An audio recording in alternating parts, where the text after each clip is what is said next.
عاملين ايه؟ يا رب تكونوا بخير. درس النهارده هيبقى تكملة على الجزء اللي احنا خدناه الأجاكس. هنبدأ نشرح فيه فكرة الكول باك وازاي بنقدر نستخدم الكول باك. طبعا احنا الكول باك احنا استخدمناه كتير في بداية الضم. بدأنا نشوف ازاي بنبدأ ان احنا نبعت فانكشن از ارجيومنتال فانكشن تانية زي الاد ايفنت listener، زي الجي كويري، الكلام ده كله.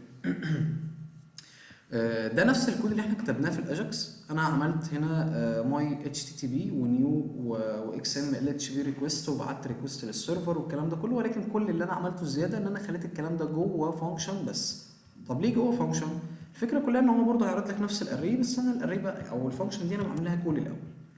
طيب الميزه هنا في الاي بي اي نيوز اللي احنا خدناها، والنيوز اي بي اي، ان هو في الهيدلاينز بتاعه اليو اس هو بيديك اختيارات لانك انت ممكن تختار الكاتيجوري بتاعتك وتختار الكانتري. يعني هنا امريكا انا ممكن اخليها مصر واجيب اي بي اي لمصر في البيزنس، او ممكن لامريكا واخليها للهيلث او للسبورت. طب انت يا عم الحاج عرفت الكلام ده منين؟ والله عرفت الكلام ده من الدوكيومنتيشن بتاعت الاي بي اي. لو دخلت على الدوكيومنتيشن بتاعتهم كده هتلاقي ان هو عنده تحت كده في حاجه اسمها سورسز. بص كده لو جيت بصيت هنا هتلاقي بيقول لك الكاتيجوريز بتاعته: البيزنس، الانترتمنت، الجنرال، الهيلث، الساينس، سبورتس، التكنولوجي، عنده اللانجوج بتاعته، عنده الكانتريز بتاعته، الكلام ده كله. فانا الكلام ده كله عرفته بناء على الدوكيومنتيشن. طيب نرجع للحته بتاعتنا تاني. فاللي احنا عايزين نعمله مثلا، قلت الراجل ده بيجيب بيزنس وخليت الكاتيجوري بتاعته بيزنس، وهاجي بس اقول له ان انا عايزك هنا تعمل لي كونسول بلوج لكلمه بيزنس. بص كده نكتب كده كلمه ايه، وهتفهم دلوقتي انا عايز اعمل ايه. طيب فده كده البيزنس، وجيت هنا رحت واخد كده الكلام ده مكرره مره كمان، رحت جاي اعمل ايه، ده خليه مثلا جيت سبورتس. الفانكشن دي برضو اللي تحت وانا باكلها هتكون جيت سبورتس مثلا كده، او بلاش الكول دلوقتي، احنا مش محتاجين الكول. يعني انا هفهمك دلوقتي احنا محتاجين نعمل ايه. خلي دي سبورتس، وهنا سبورتس، دي كده فانكشن للسبورتس، ودي الفانكشن لايه، للبيزنس. وتعالى نعمل واحده كمان هنا كده مثلا اسمها ايه، فانكشن مثلا ديت نخليها للهيلث، وديت نفس الفكره هيلث، وهنا هقول له ايه، اطبع كلمه هيلث. طيب لو انت جيت بصيت كده هتلاقي دول الثلاثه فانكشنز بتوعك بالشكل ده. ممكن نعمل هنا فانكشن كده صغيره اسمها finish. الفانكشن دي هتعمل console log لكلمه ايه، finish. طيب احنا لو جينا مثلا عملنا هنا، رحت جاي عامل كده، عملت get business، رحت جاي هنا عامل get sports، رحت جاي هنا عامل get health بالشكل ده، وجيت هنا رحت عامل ايه، عملت الفينش، عملت لها كود. لو انت رحت بصيت في الكونسول بتاعك هتلاقي ان دايما الفينش هي بتطلع اول واحده. ليه؟ لان انت عندك هنا الداتا نوعين، في داتا نوعها اسync وداتا نوعها sync، داتا متزامنه وداتا غير متزامنه. فمن الاخر هنا اللي بيخلص الاول بيطلع الاول. طيب فده ممكن تتفرجوا عليه، هتلاقوه في فيديو كده موجود في البلاي ليست بتاعت كبسوله، ممكن تدخلوا تتفرجوا عليها، هتلاقي فيه انا عامل فيديو شرح فيه الحته دي بالكامل. طيب فالجزء اللي هنا انك انت لو جيت بصيت تلاقي فينيش بزنس هيلث سبورت مثلا، هنا انت عامل بزنس سبورت هيلث فينيش بالشكل ده. فالفكره كلها ان الفينيش هي هتفضل دايما في الاول. انت كمان لو ركزت على اول ثلاثه دول الاي بي ايز دي، انت كل مره بتعمل فيها عمليه ريفرش هتلاقي في تغير بيحصل في الداتا. يعني بص هنا مثلا بزنس سبورت هيلث، جينا عملنا ريفرش تاني بزنس سبورت هيلث برضو، بص هو اكيد في مره لازم يتغير، اكيد في مره هيجي عشوائي معايا. يعني انا متاكد من ده لان الداتا هنا بتعمل ايه، هي مش ثابته. يعني هنا اللي بيخلص الاول بيجي الاول. بص كده هنا بقى فينيش سبورت هيلث بيزنس، ايه اللي حصل، الدنيا اتشقلبت.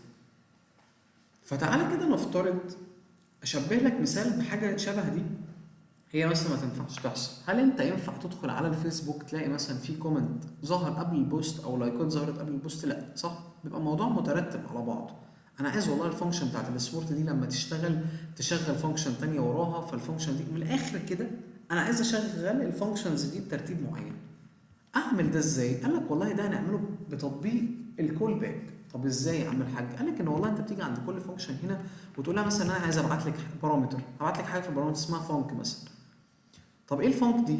قال لك ان الفانك ديت انت بتيجي هنا تقول له ان انا عايز اكول الفانك، او الفانك دي انا هبعتها لك هنا. طب الفانك دي انا هبعتها ايه؟ قلت له لا انا مش هبعتها لك ايه از فاريبل، هو مش هيجي لك هنا فوق باي داتا تايب، لا ده انا هبعته لك فانكشن.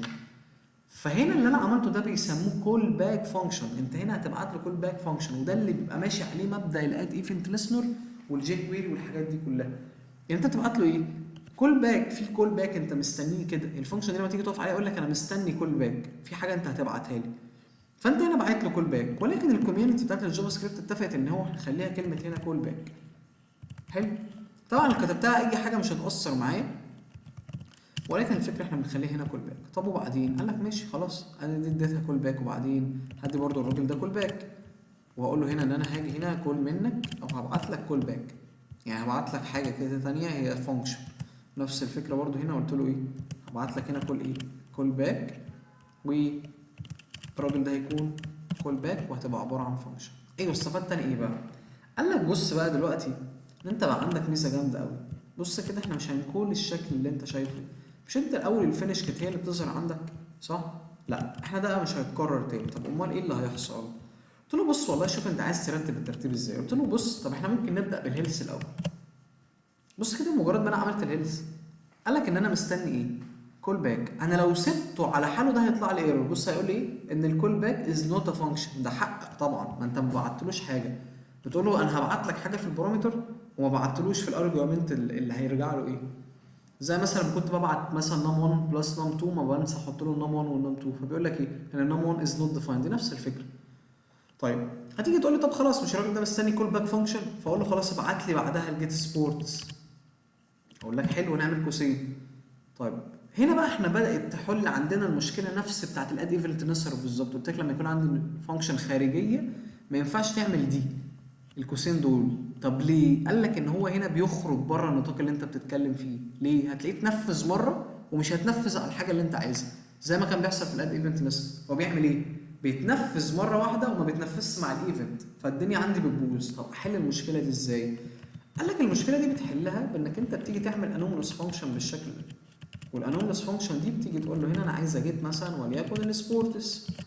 طب وبعدين؟ قال لك ما السبورتس برضه بتاخد كول باك. خلاص يا عم نديها كول باك فانكشن برضه نوعها انومالوس، والانومالوس دي هقول له جيت مثلا احنا ناخد البيزنس بالشكل ده، والبيزنس دي برضه قال لك انا باخد كول باك. قلت له خلاص يا عم احلى فانكشن نوعها انومالوس، واخر حاجه ابعتها لي الدن او الفينش.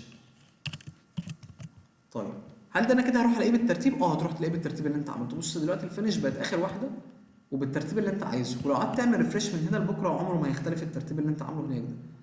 طب ده بيسموه ايه بقى؟ ده بيسموه كول باك، او ده بيسموه مبدا هرم المود. ليه؟ لان انت هنا لو عندك مثلا 1000 فانكشن هتلاقيها في الاخر شكلت لك شكل الهرم زي ما انت شايف كده. فانا ما استفدتش حاجه، تكنيك قديم جدا ومحدش بقى بيشتغل بيه دلوقتي. طيب احنا محتاجين نعمل ايه بقى؟ قال لك ان الكلام دوت او حته الكول باك دوت دي لغوها خالص ومبقاش حد شغال بيها، وظهرت حاجات كده تانية بدأت تدعم الكلام دوت. طيب ان شاء الله دوت هنقوله في فيديو جديد نبدأ نتكلم فيه عن الجزء بتاع البروميس والزن، ونبدأ نشوف نبدأ نتعامل مع الكلام ده ازاي.